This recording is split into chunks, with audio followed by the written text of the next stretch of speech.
ఆర్థిక శాఖ మంత్రివర్యులకు, ఇందులో పాల్గొన్న శాసన మండలి చైర్మన్గా పెద్దలు గుత్తా సుఖేందర్ రెడ్డి గారు, అసెంబ్లీ స్పీకర్ శ్రీ గడ్డం ప్రసాద్ గారు, మంత్రివర్యులు ఉత్తమ్ కుమార్ రెడ్డి గారు, దుద్దిల్ల శ్రీధర్ బాబు గారు, రెవెన్యూ మంత్రి పొంగులేటి శ్రీనివాసరెడ్డి గారు,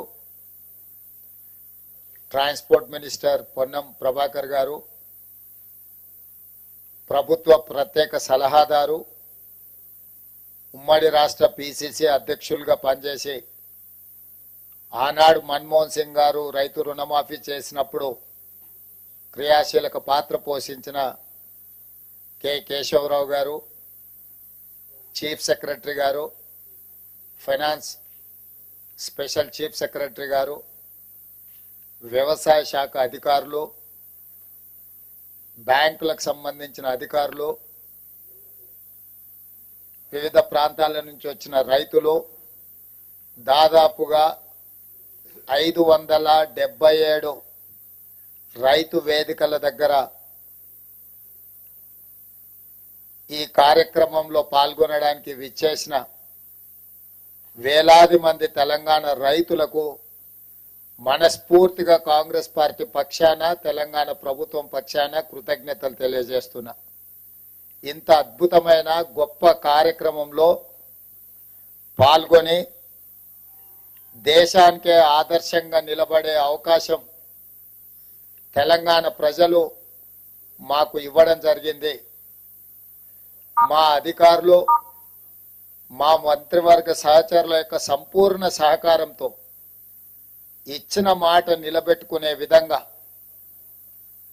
కాంగ్రెస్ పార్టీ మాట ఇస్తే అది శిలాశాసనం అని మరొక్కసారి రుజువైంది. ఆనాడు 2004 సంవత్సరంలో శ్రీమతి సోనియా గాంధీ గారు ఉమ్మడి రాష్ట్రంలో ఉన్న కరీంనగర్ జిల్లా కేంద్రంలో ఎన్నికల ప్రచారంలో భాగంగా 4 కోట్ల తెలంగాణ ప్రజలకు వారు మాట ఇచ్చిండ్రు. ఈ ప్రాంత ప్రజల యొక్క 60 సంవత్సరాల ఆకాంక్ష నాకు తెలుసు, తప్పకుండా అది నెరవేరుతుంది అని ఆ మాట ఇచ్చిన శ్రీమతి సోనియా గాంధీ గారు ఎలా అయినా మాట నిలబెట్టుకోవాలని ఎన్ని ప్రయత్నాలు చేసినా, ఎన్ని అవాంతరాలు వచ్చినా, ఎంతమంది అడ్డంకులు సృష్టించినా ఒక దశలో పార్టీకి తీరని నష్టం జరుగుతుంది, అత్యధిక పార్లమెంట్ స్థానాలు, అత్యధిక శాసనసభ స్థానాలు ఉన్న ఆంధ్రప్రదేశ్లో పార్టీ మనుగడనే కష్టమవుతుందని చెప్పి అన్నా వాస్తవంగా అది జరుగుతుందని అంచనాకి శ్రీమతి సోనియా గాంధీ గారు వచ్చినా వెనక్కి తిరిగి చూడకుండా మాట తప్పని మడమ తిప్పని నాయకురాలుగా 4 కోట్ల తెలంగాణ ప్రజల యొక్క ఆకాంక్ష నెరవేర్చి తెలంగాణ రాష్ట్రాన్ని ఏర్పాటు చేయడం జరిగింది. అంత గొప్ప నాయకురాలు ఈ చరిత్రలో తెలంగాణ ప్రజలు శాశ్వతంగా గుర్తుపెట్టుకునే విధంగా తెలంగాణ రాష్ట్రాన్ని ఇచ్చి 10 సంవత్సరాలు పరిపాలన చేసిన నాయకులు 2014లో రైతులకు ₹1,00,000 రుణమాఫీ చేస్తామని హామీ ఇచ్చి అధికారంలోకి వచ్చి 5 సంవత్సరాలైనా 4 విడతల్లో చేస్తామని, అసలు మిత్తి చెల్లిస్తామని ఆ 5 సంవత్సరాలు రైతులను తప్పుదోవ పట్టించి మళ్ళీ 2018 సంవత్సరంలో కూడా అదే విధమైన ₹1,00,000 రుణమాఫీ మాట ఇచ్చి 5 సంవత్సరాలు పూర్తయినా వారు ఆ హామీని నెరవేర్చలేకపోయినారు. ఇది సందర్భం కాకపోయినా లక్షలాది తెలంగాణ రైతాంగానికి గుర్తు చేయవలసిన బాధ్యత ఈ రాష్ట్ర ముఖ్యమంత్రిగా నా మీద ఉన్నది. మొదటి 5 సంవత్సరాలలో ఆనాటి ప్రభుత్వం చెల్లించింది 12,000 కోట్ల రూపాయలు మాత్రమే. రెండవసారి 2018 నుంచి 2023 వరకు చెల్లించాల్సిన 16,000 కోట్లు కానీ చెల్లించిన 9,000 కోట్లు కూడా సరిగ్గా చెల్లించలే. 10 సంవత్సరాలు 2 సార్లు ముఖ్యమంత్రిగా బాధ్యత నిర్వహించిన ఆనాటి పెద్దలు 21,000 కోట్ల రూపాయలు కూడా పూర్తి స్థాయిలో రైతులకు చెల్లించలేదు. ప్రజలకు ముఖ్యమంత్రులన్నా ప్రభుత్వం అన్నా విశ్వాసం కోల్పోయే విధంగా రైతులు ఆత్మహత్య చేసుకునే పరిస్థితులు ఉన్నా కూడా ఆనాడు ప్రజలకు ఇచ్చిన మాట నిలబెట్టుకోలేకపోయినరు. కానీ కాంగ్రెస్ పార్టీ ప్రజా ప్రభుత్వాన్ని ఏర్పాటు చేస్తాం, ప్రజలు తీర్పిస్తే అని చెప్పి మే 6, 2022 నాడు ఇంతకుముందు ఎల్లయ్య చెప్పినట్టు వరంగల్ ఆర్ట్స్ కాలేజ్ మైదానంలో లక్షలాది మంది సమక్షంలో ఈనాటి లోక్సభ పక్ష నాయకుడు కాంగ్రెస్ పార్టీ మాజీ అధ్యక్షులు శ్రీ రాహుల్ గాంధీ గారు ముఖ్య అతిథులుగా పాల్గొని లక్షలాది మంది రైతుల సమక్షంలో వరంగల్ డిక్లరేషన్ పేరు మీద రైతులకు 2 లక్షల రూపాయల రుణమాఫీ చేస్తామని మొట్టమొదట వారు హామీ ఇవ్వడం జరిగింది. రైతు డిక్లరేషన్ లో ఆ మాటను నిలబెట్టుకొని ఆ మాటను గుర్తుపెట్టుకొని సెప్టెంబర్ 17, 2023 నాడు తుక్కుగూడ రంగారెడ్డి జిల్లా రాజీవ్ గాంధీ ప్రాంగణంలో శ్రీమతి సోనియా గాంధీ గారు 6 గ్యారంటీలను ప్రకటించి తెలంగాణ ప్రజలకు మన నాయకురాలు శ్రీమతి సోనియా గాంధీ గారు మళ్ళీ తెలంగాణ ప్రజలకు రెండవసారి మాట ఇచ్చిండ్రు.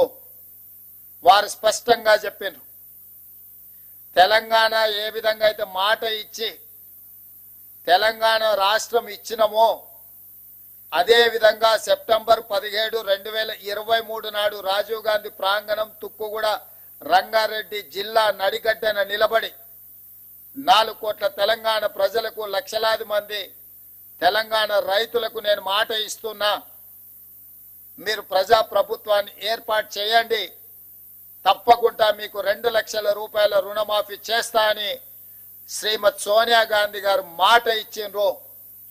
అందుకే ఈనాడు మా ప్రభుత్వం మా మంత్రివర్గ సహచరుల సంపూర్ణ సహకారంతో రాహుల్ గాంధీ గారు మే 6, 2022 నాడు రైతు డిక్లరేషన్ లో చెప్పిన 2 లక్షల రూపాయల రుణమాఫీని సెప్టెంబర్ 17, 2023 శ్రీమతి సోనియా గాంధీ గారు ఇచ్చిన 6 గ్యారంటీలలో అత్యంత కీలకమైన 2 లక్షల రూపాయల రుణమాఫీని ఈనాడు ఏఐసిసి అధ్యక్షుడు శ్రీ మల్లికార్జున్ ఖర్గే గారి నాయకత్వంలో ఈ ప్రభుత్వం సచివాలయంలో కూర్చొని ధైర్యంగా దర్పంగా తెలంగాణ రైతాంగానికి ఈరోజు బ్యాంకర్లు అధికారుల సమక్షంలో 6,098 కోట్ల రూపాయలను మొదటి విడతగా 1,00,000 రూపాయల వరకు అప్పున్న రైతులకు మొత్తానికి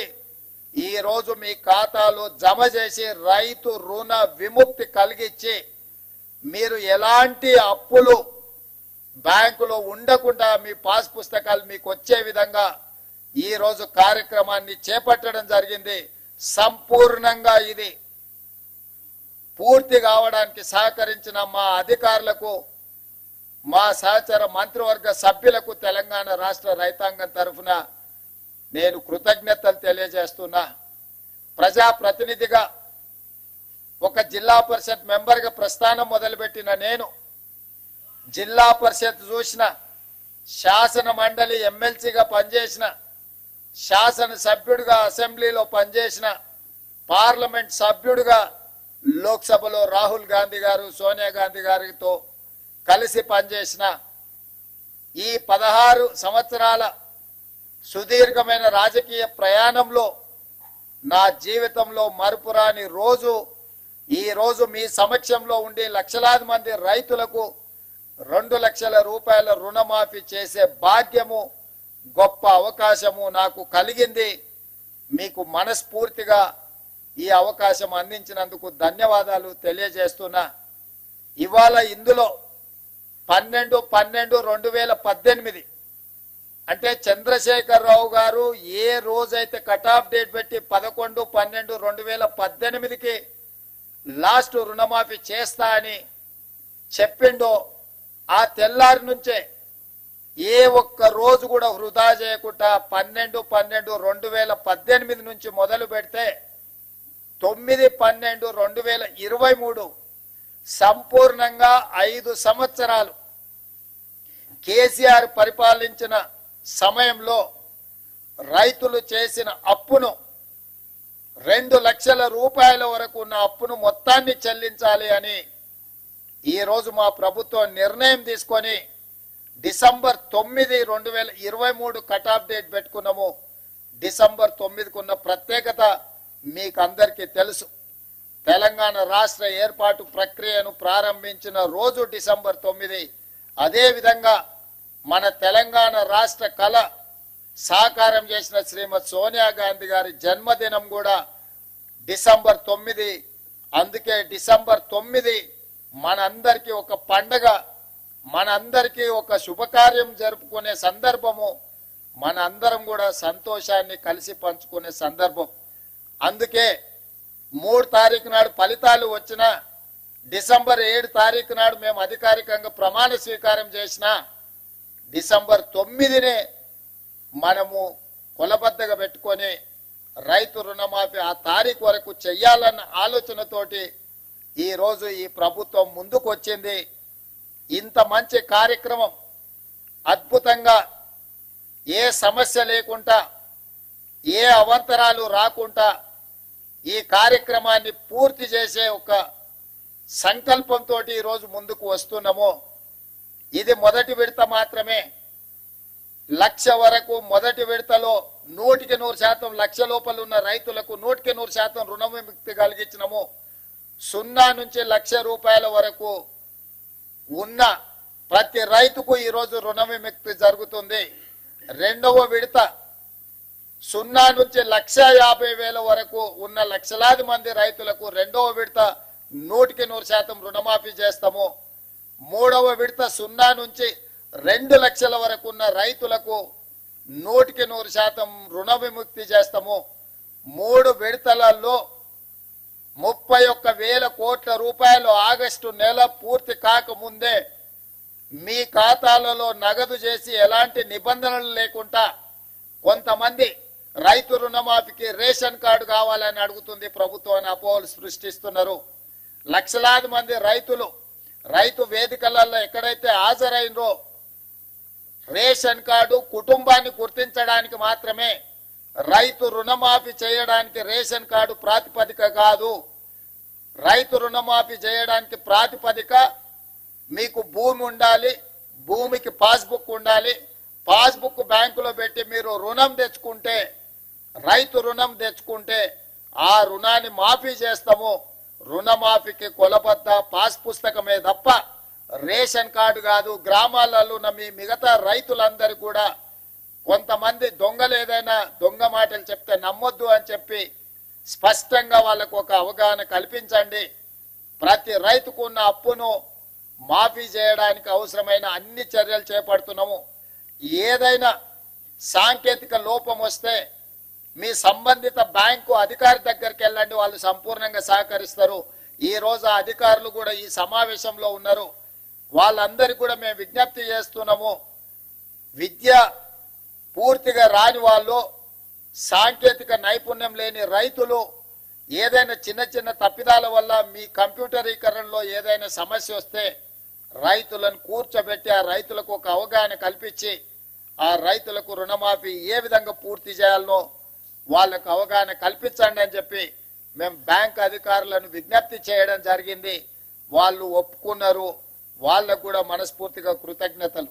అదే విధంగా మన వ్యవసాయ శాఖకు సంబంధించిన అధికారులు అందరు రైతులను సమన్వయం చేసుకొని వాళ్ళ రైతుల ఖాతాలను తెలుసుకొని పిఎస్సిఎస్ లో వేసిన డిసిసిబి బ్యాంకులలో వేసిన డబ్బులు కూడా తిరిగి రైతుల ఖాతాలోకి చేరడానికి అవసరమైన అన్ని ఏర్పాట్లను చేయమని మా వ్యవసాయ శాఖ అధికారులు మన వ్యవసాయ శాఖ మంత్రి ఆయనే స్వయంగా ఒక మంచి రైతు. ఆయన ఎప్పుడు సమయం వచ్చినా సందర్భం వచ్చినా వారు వ్యవసాయం చేస్తారు, వ్యవసాయం సమస్యలు తెలుసు. ఇక మా ఆర్థిక శాఖ మంత్రి బట్టి విక్రమార్క గారు మీకు తెలుసు, ఆదిలాబాద్ నుంచి ఖమ్మం వరకు వందలాది కిలోమీటర్లు పాదయాత్ర చేసి రైతులతో మమేకమై రైతుల సమస్యలను తెలుసుకొని వాటిని పరిష్కరించడానికి ఇవాళ ఆర్థిక మంత్రిగా వారికి ఉన్న అనుభవాన్ని అంతా ఉపయోగించి ఏ మాత్రం వనరుల ఇబ్బంది జరగకుండా ఈరోజు ముందుకు తీసుకెళ్తున్నాడు. వారికి ఆర్థిక మంత్రిగా బాధ్యత అప్పచెప్పినప్పుడు ఆయన గారు ఇచ్చిపోయిన అప్పు 7 లక్షల కోట్ల రూపాయలు. 7 లక్షల కోట్ల రూపాయలు ఆయన గారు అప్పు చేస్తే పెద్దలు బట్టి విక్రమార్క గారు ప్రతి నెల 7,000 కోట్ల రూపాయలు మిత్తి కడుతున్నాడు. అప్పు చేసిన అయ్యగారు మిత్తి కడుతున్నదేమో బట్టి విక్రమార్క గారు ప్రతి నెల తిన్నా తినకపోయినా ఉపాసం బండి అయినా పోయినసారి చేసిన అప్పులకు ఇప్పుడు మన బట్టి విక్రమార్క గారు ప్రతి నెల దాదాపుగా 7,000 కోట్ల రూపాయల మిత్తి కడుతున్నాడు. తెలంగాణ రాష్ట్రం వచ్చినప్పుడు సంవత్సరానికి 12 నెలలకు కలిపి కడుతున్న మిత్తి అప్పు 6,500 కోట్లు. ఆనాడు సంవత్సరానికి కట్టే బ్యాంకు అప్పు ఇవాళ ప్రతి నెల కట్టాల్సిన పరిస్థితి వచ్చింది. ప్రతి నెల గతంలో ప్రభుత్వ అధికారులకు జీతాలు ఇవ్వాలన్న కష్టంగా ఉండే, ఎత్తుకొని జమ చేసి ఇచ్చే పరిస్థితి. అక్కడి నుంచి ప్రభుత్వ అధికారులకు పెన్షన్దారులకు ప్రతి నెల మొదటి తారీఖు నాడు 5,000 కోట్ల రూపాయలు జీతభత్యాలకు ఈరోజు మనం కేటాయిస్తున్నాము, నిధులు విడుదల చేస్తున్నాం. సరిగ్గా 7 నెలలు మనం మహాలక్ష్మి కానీ, గృహజ్యోతి కానీ, రాజీవ్ ఆరోగ్యశ్రీ కానీ ఇట్లా వివిధ ఖాతాలకు వివిధ మన 6 గ్యారంటీలలో అమలు చేసిన 5 గ్యారంటీలకు ఇప్పటి వరకు 29,000 కోట్ల రూపాయలు మన ప్రభుత్వం ఖర్చు పెట్టింది. అంటే ఇన్ని రకాలుగా ఇబ్బందులు వచ్చినా సంక్షేమ పథకాలకు ఇప్పటికీ 7 నెలల్లోనే 29,000 కోట్ల రూపాయలు ఖర్చు పెట్టి ప్రతి నెల పోయిన ప్రభుత్వం చేసిన అప్పుకు దాదాపుగా 7,000 కోట్ల రూపాయలు మిత్తి కట్టుకుంటా ఇప్పుడు రైతులను ఆదుకోవాలి, రైతులకు ఇచ్చిన మాట నిలబెట్టుకోవాలి. మాట ఇస్తే మాట తప్పం, మడమ తిప్పము. కాంగ్రెస్ పార్టీ ఏదైనా చెబితే 100% అమలు చేస్తుంది అని 2009లో మన్మోహన్ సింగ్ గారు ఏ విధంగా అయితే రుణమాఫీ చేసి చూపించిండో ఈనాడు దేశంలోనే ఆదర్శం. కొంతమంది ఎక్కడెక్కడి నుంచో వచ్చి ఒక ఆయన గుజరాత్ మోడల్ అంటాడు, ఇంకొక ఆయన ఇంకేదో మోడల్ అంటాడు. ఇవాళ ఈ దేశంలో ఉండే కోట్లాది మంది రైతులకు, రాజకీయ పార్టీలకు తెలంగాణ మోడల్ ఆదర్శంగా నిలబడబోతుంది. తెలంగాణ రాష్ట్రం మాట ఇచ్చి రైతులకు 2 లక్షల రూపాయల రుణమాఫీ ఏకకాలంలో అధికారంలోకి వచ్చిన మొదటి 8 నెలల లోపలనే శ్రీమతి సోనియా గాంధీ గారు, శ్రీ రాహుల్ గాంధీ గారు ఇచ్చిన మాట నిలబెట్టుకొని ఈ రోజు దేశంలోనే ఆదర్శమైన ప్రభుత్వంగా తెలంగాణ మోడల్ గా ఈ రోజు మనము నిలబడ్డము. వ్యవసాయం దండుగా కాదు, వ్యవసాయం పండుగని నిరూపించినాం. రైతుల కోసమే ఈ ప్రభుత్వం ఉన్నది, రైతును రాజును చేయడమే ఈ ప్రభుత్వం యొక్క లక్ష్యం. ఇది ప్రజా ప్రభుత్వం అని చెప్పి ఈనాడు మనం నిరూపించుకున్నాం. ఇవాళ దేశంలోనే మనం తలెత్తుకునే విధంగా ఈ కార్యక్రమం ఉండబోతుంది. మీ అందరి సహకారం ఉండాలి.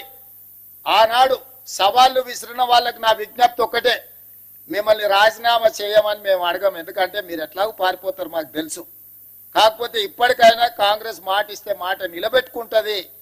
సోనియా గాంధీ గారు, రాహుల్ గాంధీ గారు మాట ఇస్తే అది శిలాశాసనం.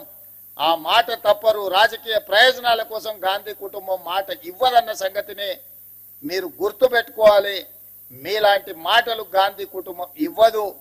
ఈరోజు మనమందరం శ్రీ మల్లికార్జున్ ఖర్గే గారు, శ్రీమతి సోనియా గాంధీ గారు, శ్రీ రాహుల్ గాంధీ గారికి మీ అందరి తరఫున, తెలంగాణ రాష్ట్ర రైతాంగం తరఫున వారికి కృతజ్ఞతలు తెలియజేసే ఏకగ్రీవ తీర్మానం మనం ఈ సమావేశంలో ప్రవేశపెడుతున్నాం.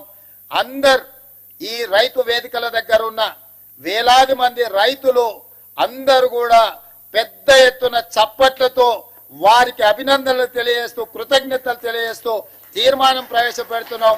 ఆ తీర్మానానికి అనుకూలంగా ఇక్కడున్న పెద్దలందరూ అక్కడ రైతు వేదికలలో ఉన్న రైతులందరినీ కూడా ఆమోదించాల్సిందిగా చప్పట్లు కొట్టాల్సిందిగా మీకందరికీ నేను విజ్ఞప్తి చేస్తున్నా. అదేవిధంగా ఈ కార్యక్రమంలో పాల్గొన్న ఎమ్మెల్యేలు, ఎమ్మెల్సీలు, ఎంపీలు, ఈ కార్యక్రమంలో పాల్గొన్న వివిధ ప్రాంతాలలో మంత్రులకు కూడా నేను అభినందనలు తెలియజేస్తున్నా. ఈ కార్యక్రమాన్ని విస్తృత స్థాయిలో గ్రామాలలో గ్రామ సభలు పెట్టి ప్రజలకు చేరవేయండి. ఎవరికైనా అవగాహనలో లోపం ఉంటే కాంగ్రెస్ పార్టీ కార్యకర్తలు రైతులకు సహకరించి రైతులను సమన్వయం చేసి బ్యాంకుల దగ్గరికి తీసుకెళ్లి వాళ్ళకు సహాయంగా ఉండి వాళ్ళ రుణమాఫీ జరిగే విధంగా మీరు ముందుకు వెళ్ళాలి అని చెప్పి మా సహచార శాసనసభ్యులకు, శాసన మండలి సభ్యులకు, పార్లమెంట్ సభ్యులకు నేను సూచన చేస్తున్నా. ఇంకొక మాట, ఎల్లయ్య గారు చెప్పినట్టుగా వారి సూచన మేరకు ఈ నెలాఖరులో శ్రీ రాహుల్ గాంధీ గారిని ఒక గొప్ప బహిరంగ సభ, అభినందన సభ, కృతజ్ఞత సభ వరంగల్లో ఏర్పాటు చేసుకుందాం. మీరందరూ లక్షలాదిగా తరలి వస్తామని చెప్పి మీరందరూ మాట ఇవ్వండి. మీ తరఫున 2-3 రోజుల్లోనే నేను, ఉప ముఖ్యమంత్రి గారు, ఇతర మంత్రివర్గ సహచరులు అందరం వెళ్ళి రాహుల్ గాంధీ గారిని ప్రత్యేకంగా ఆహ్వానిస్తాం. ఏ వరంగల్ మైదానంలో, ఏ వరంగల్ గడ్డ మీద తెలంగాణ రైతాంగానికి మాట ఇచ్చినమో మాట నిలబెట్టుకున్న సందర్భంగా రాహుల్ గాంధీ గారిని ఆహ్వానించి మనం సంబరాలు చేసుకుందామని చెప్పి ఈ వేదిక ద్వారా రాష్ట్రంలో ఉన్న లక్షలాది మంది రైతులకు విజ్ఞప్తి చేస్తున్నా. మీ అందరి తరఫున రాహుల్ గాంధీ గారికి ఆహ్వానం పలకడానికి నాకు అనుమతి ఇవ్వండి అని మిమ్మల్ని అందరిని అడుగుతూ దీనికి కూడా మీరందరు చప్పట్ల ద్వారా ఆమోదం ఇవ్వాల్సిందిగా కోరుకుంటున్నాను. మీకు అందరికీ మనస్ఫూర్తిగా ధన్యవాదాలు, కృతజ్ఞతలు మిత్రులారా. అందరికీ నమస్కారం. ఈ బృహత్తర కార్యక్రమం చారిత్రక